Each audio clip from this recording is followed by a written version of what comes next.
निष्फल हो जाता है। तो कर्ता को कर्ता का भाव नहीं आए, ये मैं आपको कहना चाहता हूँ। ये तो ऐसे संत मुनि या ऐसी कोई भगवत कृपा, हरि कृपा हुई है कि मुझे इस शरीर को निमित्त मात्र बनाया और 90 दिन की तपस्या हुई। क्योंकि जिसके जीवन में भगवत कृपा हो जाए, भगवत मतलब भक्ति, भगवत मतलब ज्ञान, भगवत मतलब वैराग्य और तप, ये चारों चीजें अगर जिसके जीवन में उतर जाती है, प्रभु की कृपा से आ जाती है, उसका इस जीवन में आना सफल हो जाता है। क्योंकि इस धरा के ऊपर हमने देखा है कि करोड़ों हजारों जीव विचलित कर रहे हैं। अपने जो जीव आत्मा है, वो आत्मा शास्त्रों के अध्ययन से कहा गया है कि आत्मा कभी मरती नहीं, आत्मा तो हमेशा अजर अमर है। वे तो केवल अपने कर्मों के अनुसार अपना अपना शरीर बदलती है। जिसने जैसा कर्म किया है उसी अनुसार वह आत्मा उस शरीर में प्रवेश कर जाती है। तो हमारा तो बड़ा सौभाग्य है कि हमने ऐसे कुछ कर्म किए होंगे कि आज हम सब इसी मनुष्य योनि के अंदर आकर के यहाँ मुनि साहब के यहाँ विराजमान है। क्योंकि जीव आत्मा का अगर कल्याण करना है तो शास्त्रों में कहा गया है कि मनुष्य योनि के बिना आत्मा का कल्याण संभव नहीं है। जो जीव, जो पक्षी खाते पीते हैं, विचरण करते हैं, सोते हैं, सब कुछ क्रिया वो करते हैं जो अपन कर रहे हैं, मगर आत्मा का कल्याण तो केवल मनुष्य योनि में आने के बाद ही होता है। और जो मनुष्य योनि में आकर के अगर अपनी आत्मा का कल्याण संत मुनि जी का संग या भगवत के लिए कुछ त्याग नहीं करते हैं तो उनका आना इस जीवन में बेकार रह गया।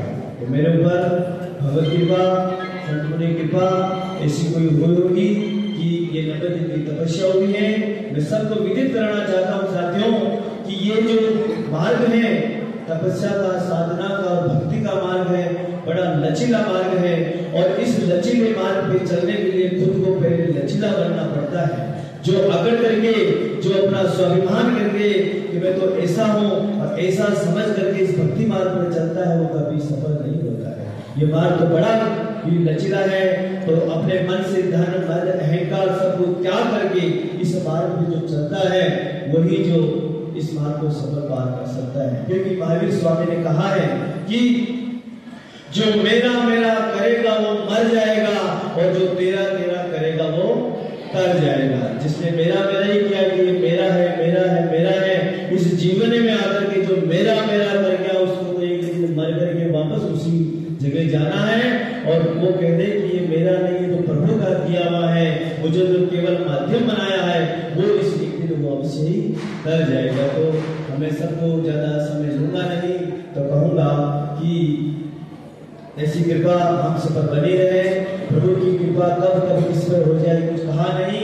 और मैं कहूंगा ये भी कहा था कि ब्राह्मण होते हुए भी जैन धर्म का मार्ग को पकड़ा है, तो ये तो कोई सोचने वाली बात नहीं है। क्योंकि महावीर स्वामी को ही अगर जीवनी को उठा देख लिया जाए तो वो भी कोई जैन धर्म से नहीं थे, ऐसा मैंने पढ़ा है। तो कहा है कि जो जात पात पूछे ना कोई, जात पात पूछे ना कोई, और महावीर स्वामी को भजे जो महावीर स्वामी का होई।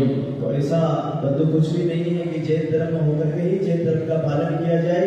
ये तो प्रभु की कृपा जिनको हो जाए वो उस मार्ग पर चल सकता है। ज्यादा समय लूंगा नहीं और सबको मेरा जय हिंद।